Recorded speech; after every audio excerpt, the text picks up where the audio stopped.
here we are, 2 days out from leaving to Spain on my first ever long trip on my motorbike. I want to show you guys a bit of what we are packing.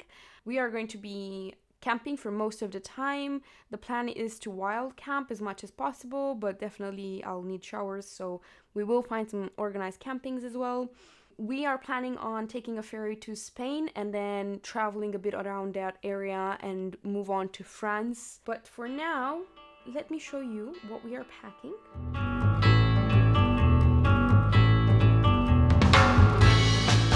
In terms of camping stuff, we initially wanted to get a 2-person tent that I bought for my solo cycle trip to Wales. This tent weighs about 1,750 grams, which is just under 2 kilograms.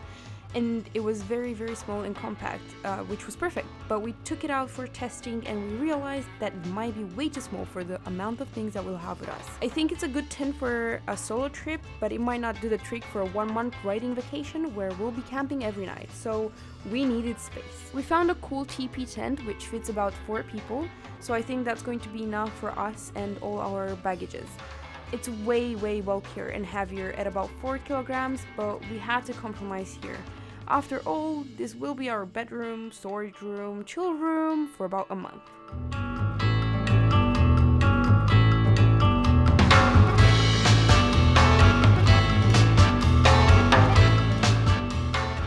In terms of cooking, we tried to be as compact and minimalist as possible, so we got a refillable petrol canister that we will use as our stove.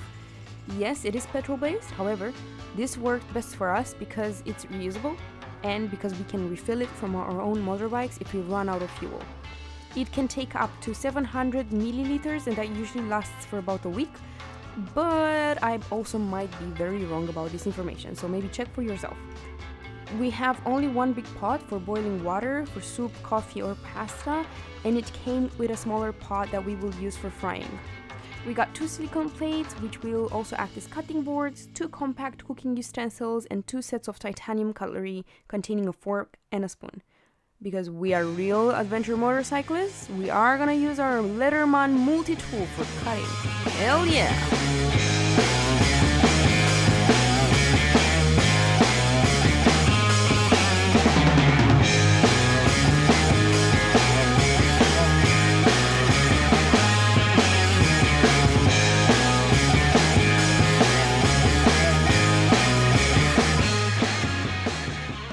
I'll kind of skip through this part as it might not be as exciting, but our cosmetics bag, which as you can imagine I have reorganized after I filmed this, will include soap and shampoo bars. I'll also have some laundry powder and a dish soap bar, all kinds of other necessities like sun cream, mosquito repellent, etc. You can see I cut the soap in parts so it's easier to use. This way we'll be able to keep most of the soap dry and not make a mess every time you use it. I tried to use as less plastic as possible, but I also needed to spread the laundry powder in case one bag breaks. I didn't really have a better alternative at hand except using some beeswax wrap. Which, now that I think of, I could just use it for all of it, isn't it?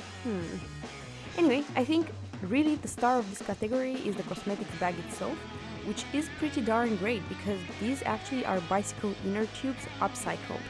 Yes, circular economy, let's go!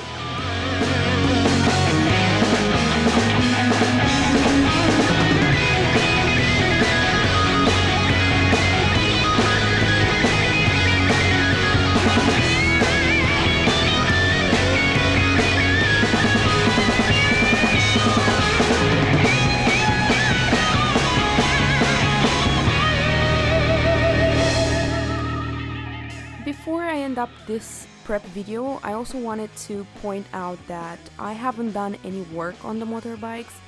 Tudor has been the one managing the workload in the mechanical side of this trip, so I'll kind of stick around him and try to learn bits and pieces, but most of the time it will be him looking at the mechanical things. At last, I want to show you guys what kind of gear I'm gonna be wearing on this trip. So yeah, let's all witness how I get from super attractive to a motorcycle nerd. Yeah, let's do that, yeah. I normally wear force field leggings that have bum, hips and knee armor integrated, but these will be way too hot for Spain. I'll leave these ones at home for the shitty British weather. Yeah, that's much better. I feel like I'm gonna have some trouble with these ones, but at least it's gonna be windy. I chose to go with a motocross pair of trousers because I don't normally like the astronaut style ones. They're very bulky, although they do have the integrated protection, but I just prefer these ones more. I'm gonna try one of those things when you jump into your clothes, yay, and it worked, yes. And super important, the neck tube. This thing will save your neck for all the wind that's gonna come towards you. And I really like this one because Tudor gifted to me, and it is actually a TET neck tube. If you haven't heard about TET, then go check it out. I've had my motorcycle jacket for forever. It's my first motorcycle jacket and I'm still not letting it go. It has integrated armor and a lot of pockets. For the sake of this video, I have put my motorcycle gloves before I put my helmet. There we go.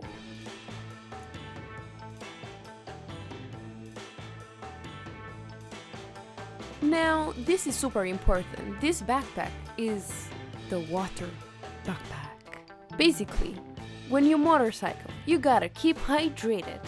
And to be honest, I've never had so much water other than when I actually wore this rucksack on my back. And finally, my helmet. Tudor has convinced me to get a white helmet because you are more visible in traffic, so here we are. And this is what gear I wear when I ride my motorbike in summer weather. Now, the British weather, it's a multi-layered situation, but we can get to that on another occasion.